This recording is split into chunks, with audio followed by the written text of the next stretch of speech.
everyone. Welcome to Art and Talk's Impression Show. I'm Leslie Sue, the host for Impression.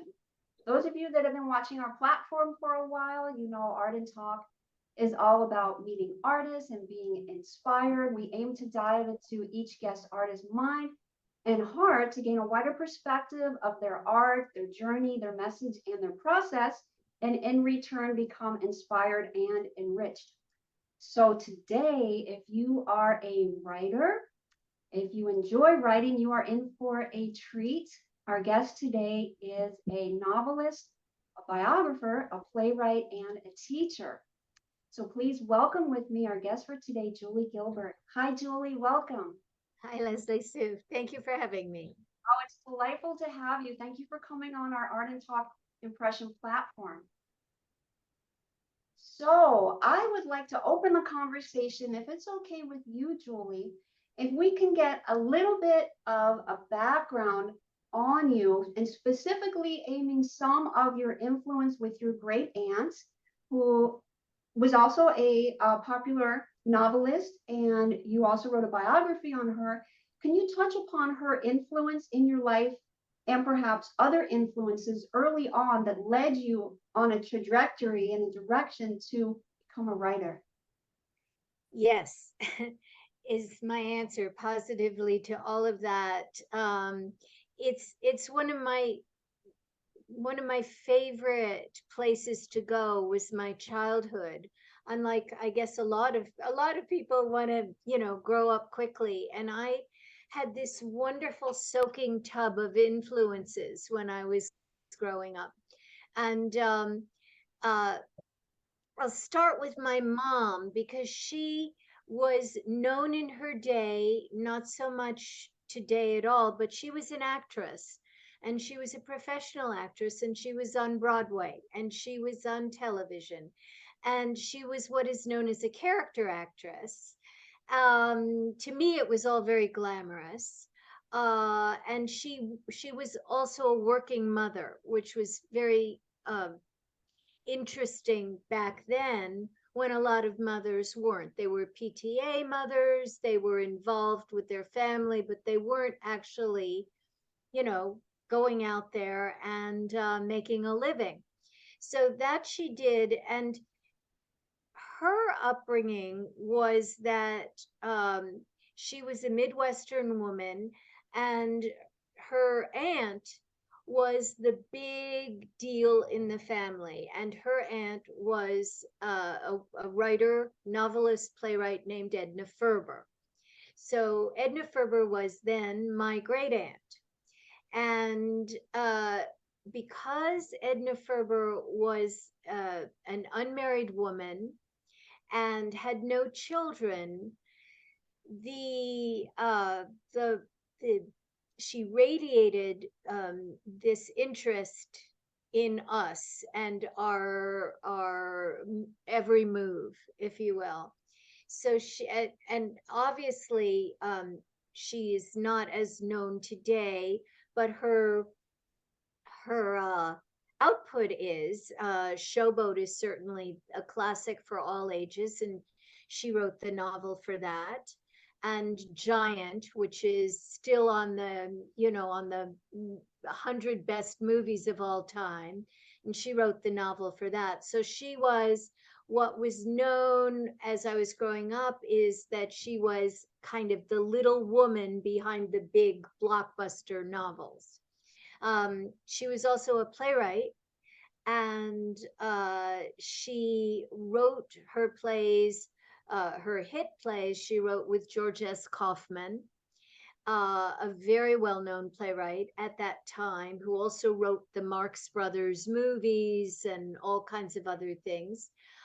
They had three huge hits. One was The Royal Family, one was Dinner at Eight, and one was Stage Door. And these are pretty much classics in the canon of theater history.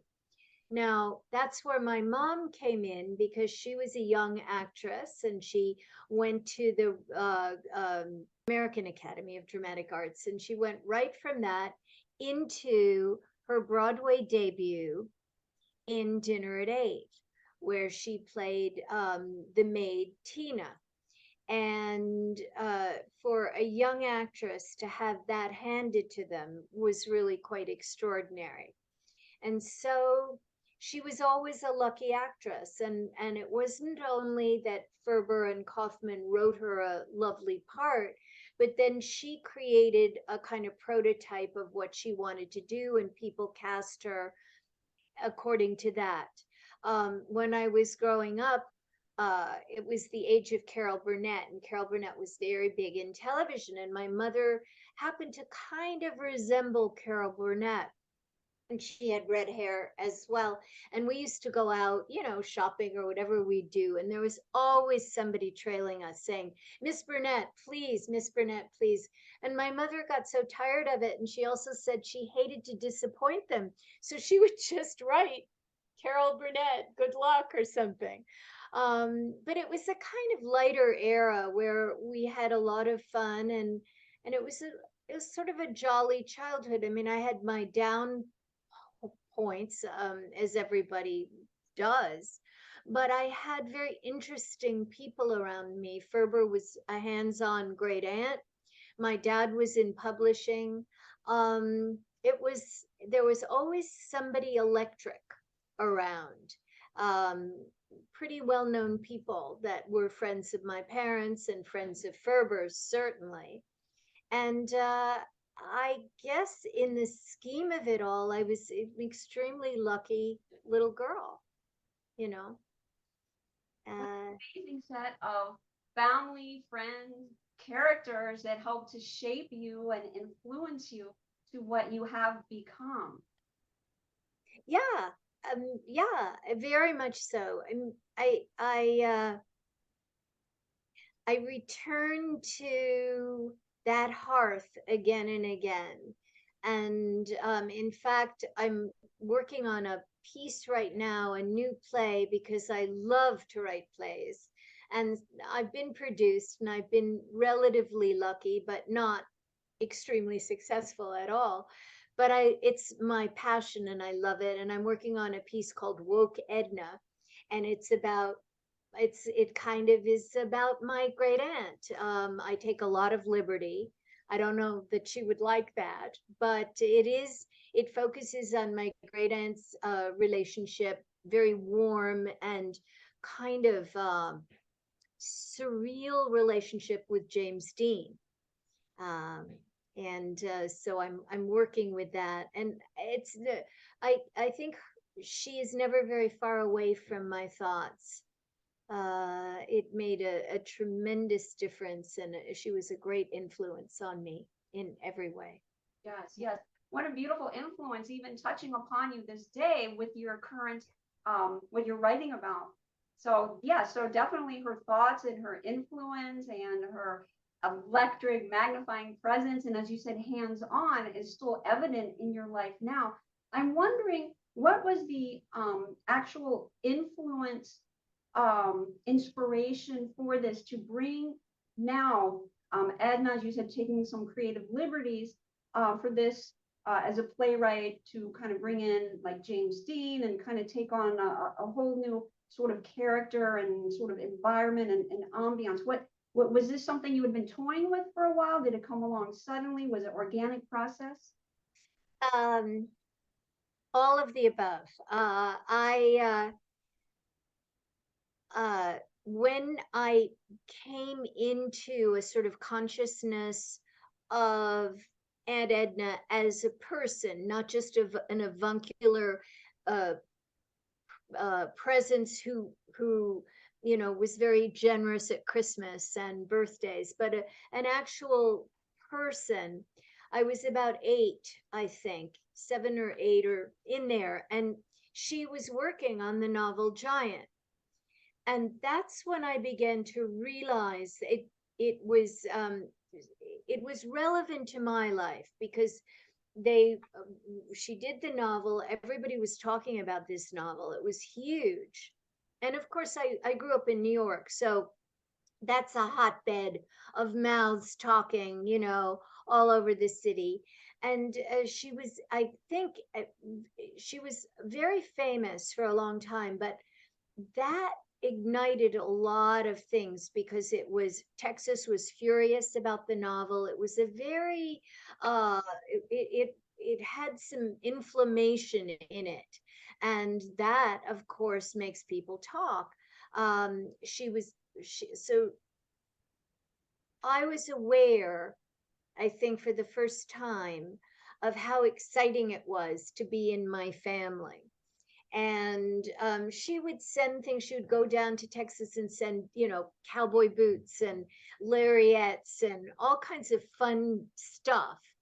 And everybody was kind of talking about Giant. And then when the movie came along, I was definitely in that, and it very involved in that whole period, and it was extremely exciting. And I I have written about this so much that I'm not giving anything away that I haven't already sort of talked about. But when I was 9, the movie came out, and just before it was released, she had a party in New York. She lived at 730 Park Avenue, and she had a party with Hudson and his wife, because he had been married for a while, a sort of studio arranged marriage, Phyllis. And I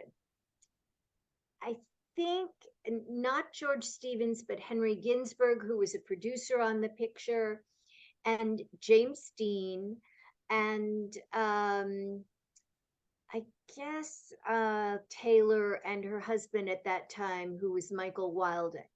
And it was a dinner party. And I'd been to Ferber's apartment a lot of times for dinner parties, and they were sensational. And Aunt Edna, to her credit, said, "Why not bring Julie? I think she'd have a good time." So on the day or the day before, I came down with the chicken pox, and I couldn't go. And I felt very sorry for myself. And I was in my bedroom, sick as anything, fever, pox. And my parents, went. And there I was with the housekeeper. And the housekeeper came into my room and she said, "There is a Mr. Dean here to see you."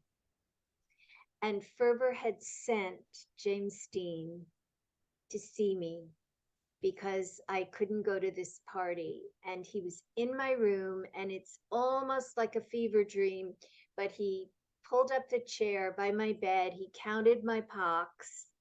He drank some of my juice. He was irreverent as anything, kind of like he said, "Do you read your aunt's work?" And I'm 9 years old. I said, "A little bit." And he said, "Well, you should read her. If you love her, you should read her." And then he was gone. And that was, something to talk about when I got well and I went back to school. It was a big deal. And then, of course, the tragedy happened shortly after that. He died in a car crash and never got to see Giant or go to the premiere of it or know how wonderful the reception was of it. So that was a very exciting and key episode in my life. Yes, thank you for sharing that. What a beautiful backstory to set the whole stage for now what you're writing on. It really kind of animates it and brings it to life. I hope so. Yes, I'd like to touch upon Julie. Your nomination for a Pulitzer Prize, I believe that was with Opposite Attraction. Could you touch upon that with us? Sure. Um, I my I think life is what happens to you when you're making other plans. So I had done a biography of my great aunt, and I was seeking another biography because I love the form.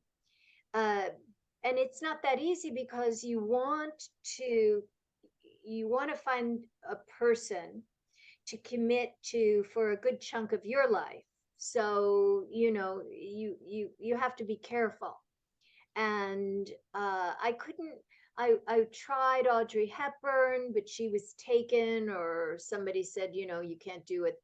She doesn't want it, or I forget. But I tried various people, either living or dead. And I read an obituary of Paulette Goddard in the New York Times.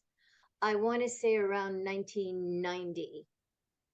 Um, and I said to my lawyer, who was also had been Ferber's lawyer, I said, I know who I want to write about. This is a fascinating woman who was married to Charlie Chaplin and to Burgess Meredith and had this kind of like, slinky swath through Hollywood, and very interesting woman. And she said, oh, well, you can't write about Paulette without writing about Eric. And I said, Eric. And she said, well, Eric Maria Remarque. Vaguely in my, reading education, I did remember All Quiet on the Western Front, which he wrote to great acclaim. But this is so long ago, and there was so much German that I said, really? Really? And she said, yes, you have to write about both of them because they came from equidistant points and they met right in the middle. So I got permission from the estates. NYU had the keys to everything. They had Paulette Goddard and Remarque, their estates. And so I had to, sort of audition a lot to get permission. And I think it helped that about my lineage, and that I had written another biography. But a double biography, I mean, that was pretty daunting. It took me about 4 years, maybe three, I don't know. My agent had sold it very well to Pantheon, which is part of Random House. I've always been published, luckily, by Random House.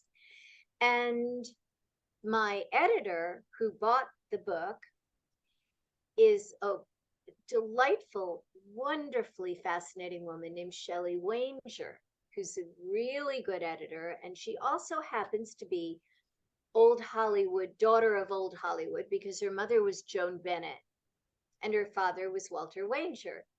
And so we just got along like a house of fire. We had such a good time writing this book. She helped me enormously. And it was kind of like climbing a mountain. It's you don't climb the whole mountain, you kind of go in increments. It was a lot of German, so I got a woman to translate for me. I had a lot of help with the book because it was a tough book to do. And at that time, the internet was not as lively. So I traveled to Osnabrück, Germany to do the research at his archive. I went into the Library of Congress and sort of burrowed around and found old films of hers that were not yet available. So it was more of a primitive time of doing research. Kind of more exciting, because you're actually physically in their homes and that kind of thing, and meeting their friends.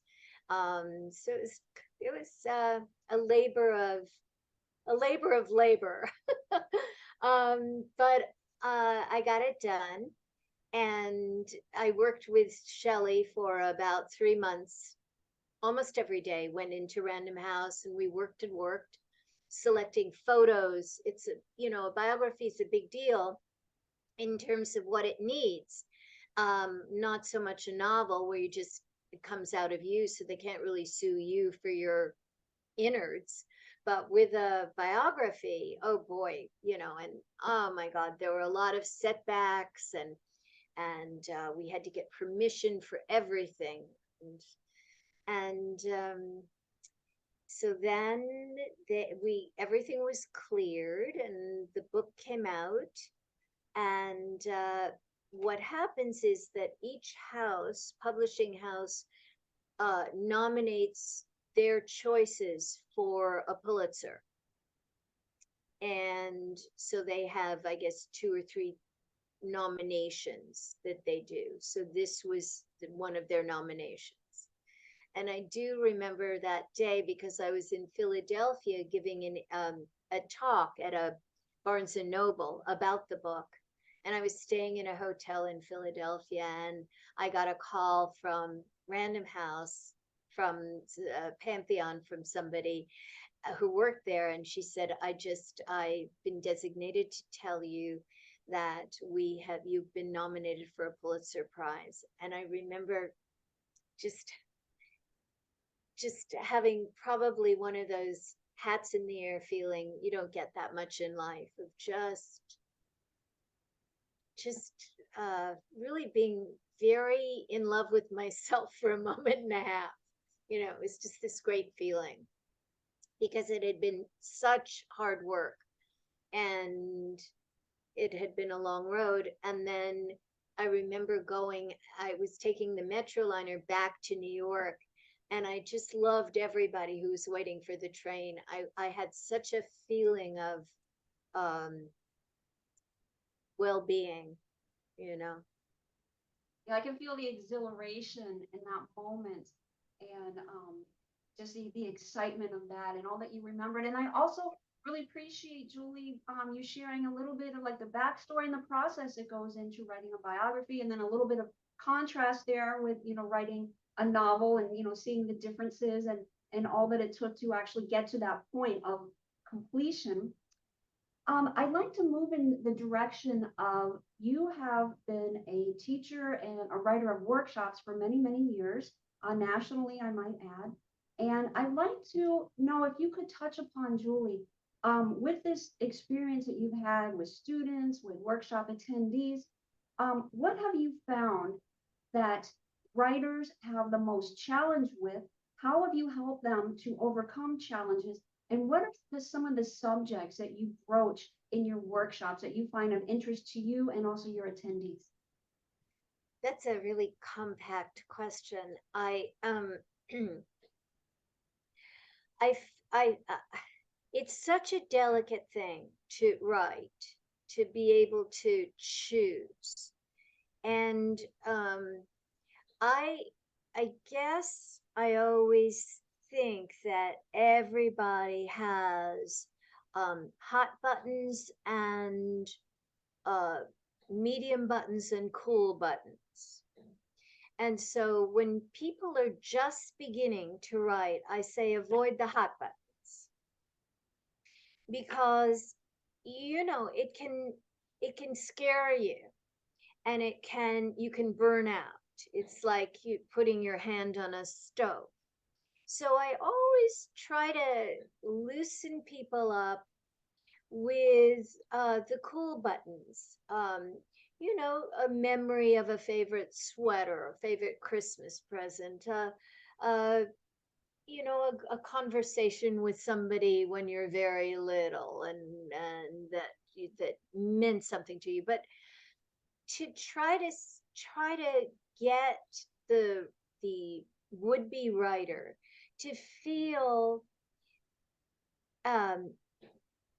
that it's not it doesn't have to be their big expression, because I think that a lot of times today people want to write their big expression, and they expect that of themselves, and then they're probably not going to get there. I mean, sure, there's always an exception, and there's always a savant, but usually people need to build the skill, and it is a skill. It's a skill set.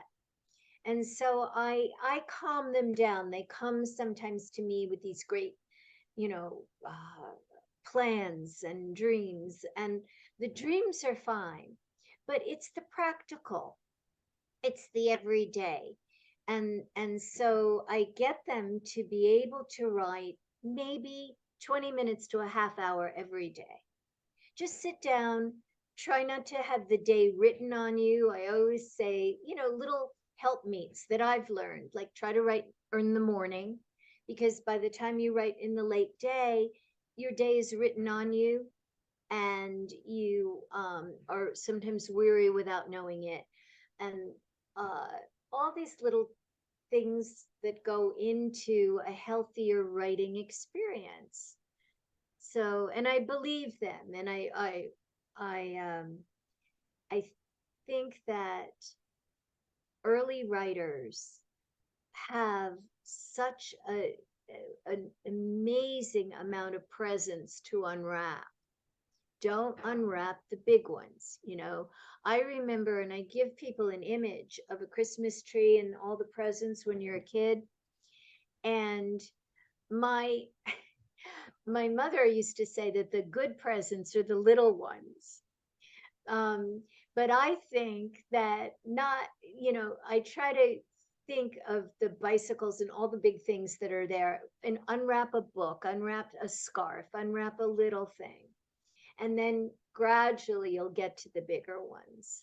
And that's how you build a craft.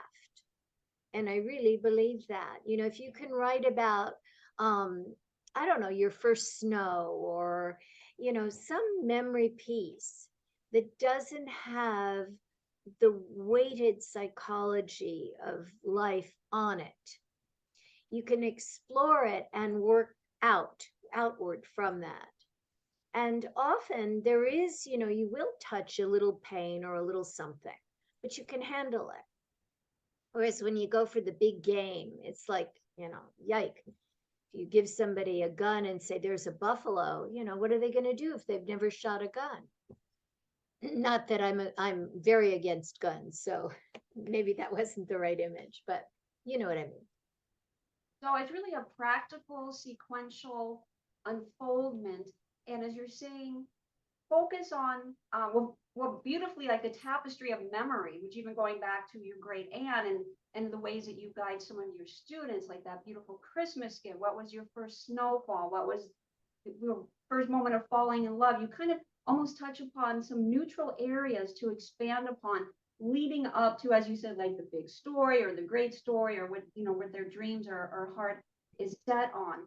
And then that's how you move them forward. And also seeing, wearing the hat of a psychologist as well, because a lot of the things they may be writing about also, may spark some different types of emotions that may be difficult to process and to deal with. So you're there as facilitating them, not only as a writer, it sounds like, but also, touching upon many hats as well. I reckon. Yeah. I mean, I love to teach people something that they already have, but they just don't know where to look for it. And that is just so pleasurable for me. I never thought I would be teaching, but I started again. I didn't start with the Writers Academy or with the bigger kind of areas. I met a woman at a party, and we were talking, and she said that she ran a program at the Y in New York, the YWCA. And she was very interesting and open. And I said, well, I would like to, do you think I could maybe dip my toe in and see about a little teaching fiction, introduction to fiction? And she said, sure. And that's how it started. And then I had a student whose son was a big programmer at NYU. And she recommended me to him. And then I got to teach at NYU for 15 years. And then when I moved to Florida, it just it continued. It followed me. And it's always been something, I think, that keeps me in touch with the earlier methods. I know now how to write a book, but when I go back to the earlier parts, it'll be a healthier book. It just, you regrow something again and again, and it's a different kind of tree or a different kind of flower with the same set of seeds, but it's going to be different. And teaching makes me do that with my own work, if that makes any sense. Absolutely, that evolution of as you as a writer and that continual process of learning and growing, and almost like that the role of the teacher and the student kind of get mixed together, even though that's your role, but yet it's a ebb and flow that's actually going on as well. That's right. That's right. I mean, I'm very I there are people that I've worked with that have done very well for themselves, young writers, maybe not so young. I mean, it's been across the board, but I, yeah, I always get extremely moved when somebody is able to place a book somewhere, or get some get get some traction on their work. Yes, that's immense satisfaction. Julie, we do need to move into the closing of our show. The time always goes by so fast. Yes. I just wanted to touch upon the Writers Academy, which is at the Kravis Center for the Performing Arts. Um, is that open to anyone? And can you just touch upon that? It is open to anyone. Uh, this season's going to be a little different because I'm doing 3 seminars called Kickstart the Writing, which is just what we were talking about earlier with how to start. Where do you go? I'm doing 3 of them. And then I do have an advanced class of people that I've worked with. Some of them, believe it or not, are going into their 18th season with me. That class, one has to get my permission to take. And these writers have been at it for quite a while. Usually I take uh, anybody, I mean, anybody that has the spark to do it and the courage to do it. This season it's a little different, and I'm not running that class, but I am doing the kickstarts, 3 of them, so that if somebody were to take all 3, they would have a launching pad, and then uh, they can find me next season. But this season's just a little different in the structure of it. That runs January through April, I believe. Yeah. Yeah. Yeah. Julie, we do need to close our impression show. It has been amazing to connect with you and to get some beautiful highlights of your journey as a writer, some of your accolades and the backstories, and just the beautiful way that you think and approach your writing. And of course, getting into your love of teaching and how it's benefits as a win-win.